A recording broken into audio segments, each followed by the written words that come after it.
Hi, this is Glenda, and we're up to number 3 of our journey with our Imagine Renew card making friend.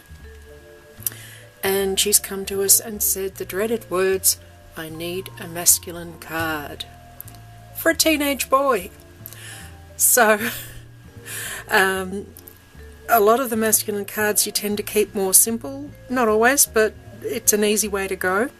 So as a reward for that, our new craft is going shopping.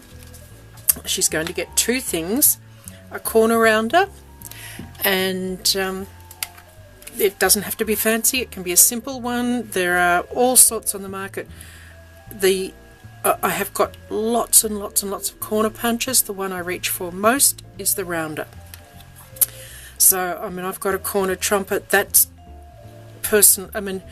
I really like it. I suspect it's too big a purchase for a new crafter.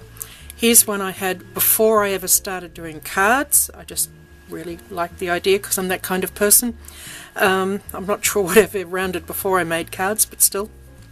I had another one in between. I got a set of 3 at Officeworks, and I think my daughters have relieved me of 2 of them, and the other one, it looks like this, and it actually makes a really neat little pattern in the corner, that one, so I kept that one. They've walked off with the other 2, with my permission, I must say. So a corner rounder and a cutting board. And before I go any further, I will say that once we've established that our new crafter has bought something, I'm not going to care which version of mine I use. I mean, I keep this packed in my bag ready to take to Papermates, so I'm not going to get it out for these videos. I'll just reach for my corner chomper. We just, you know, if we've said that she now owns something, I'm just going to go ahead and grab one of what I've got.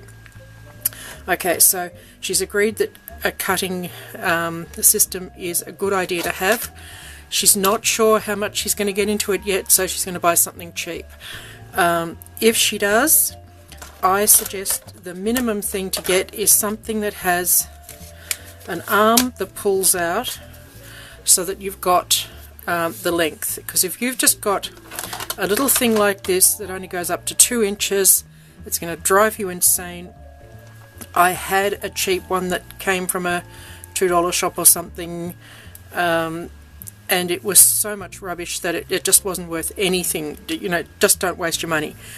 You can buy a cheap one, and you know, if you're still not sure, that's fine. If you're sort of hooked and you know you're going to get into the card making, get a better one, because long term it's a really useful thing that you'll pick up almost every time you craft.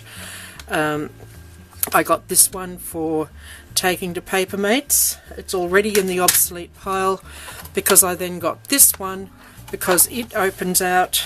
I think it's got a lock somewhere. No, it doesn't have a lock. It has a lock to keep it open. It opens out to be a scoreboard as well, so if you don't already have a scoreboard, that's pretty good value because you get both items. And if you're going to get a scoreboard, I like the ones with the 1/8 inches. So that's now what I take to Papermates. This is the one that lives on my desk, and you'll often see me reach for it. So, having established that our new crafter now has a scoreboard, we shall move on. And no, she doesn't have a scoreboard, she has a cutting board, but I'm going to use it for scoring, and that's why my brain's getting befuddled. Okay, so we're going to do a boy card. I mean, it doesn't have to be, it can be, I mean, there are plenty of women that don't like frilly things, and you know, this may be something for someone like that. Oh, the third purchase that our crafter gets to make this week is a bold birthday stamp, so a sentiment with a nice strong happy birthday on it, since this is a birthday card.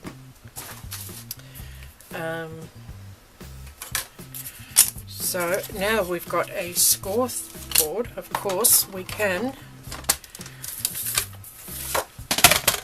use it for marking up our cards. So 4 1/8 is halfway. Take your knitting needle, put it in the groove,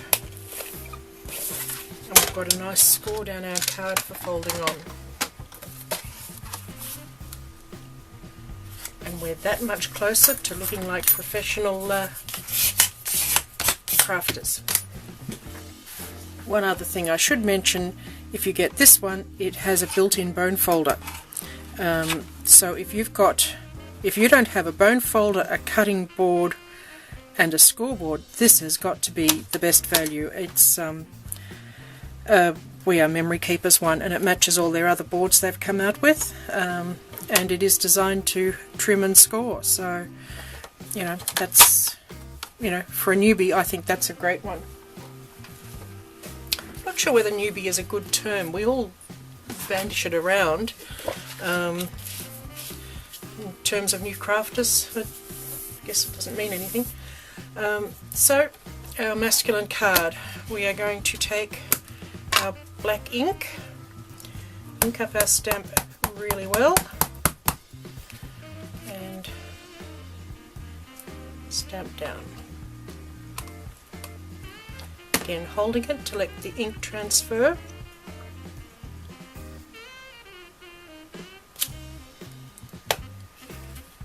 And we're going to take our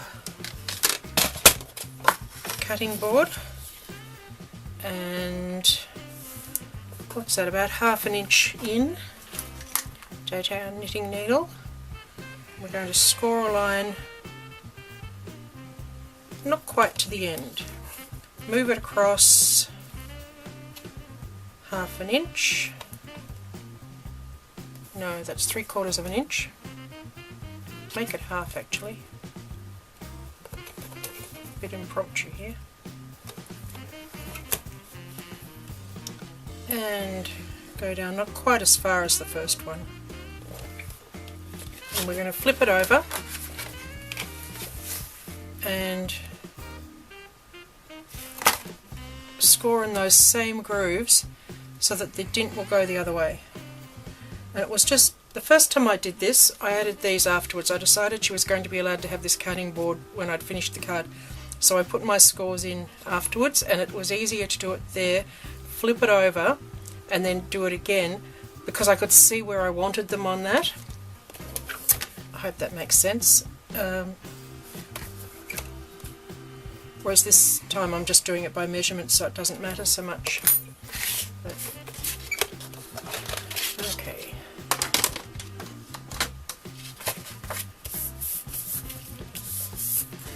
So the next thing we're going to do is take our double-sided tape and put a strip down like that. Tear it off, and again not quite as long, and tear it off. A bit of scrap paper. Take the backing off the tape, and I've raided the spice cupboard. This is allspice. You can use any ground brown spice. We're just going to tip it on, because you can't glitter for a band, so this is an alternative. I'm not going to try and put this back in the container because it's a food product. It's out of my kitchen, and I'm going to put it back in my kitchen. So, normally with glitter and things we put it back in the container, but not this time. So we're just going to rub that in, and if you want to, you can use a soft brush to clean it off, but you don't have to. And it just adds a bit of interest to what we're doing. And we're going to round the corners.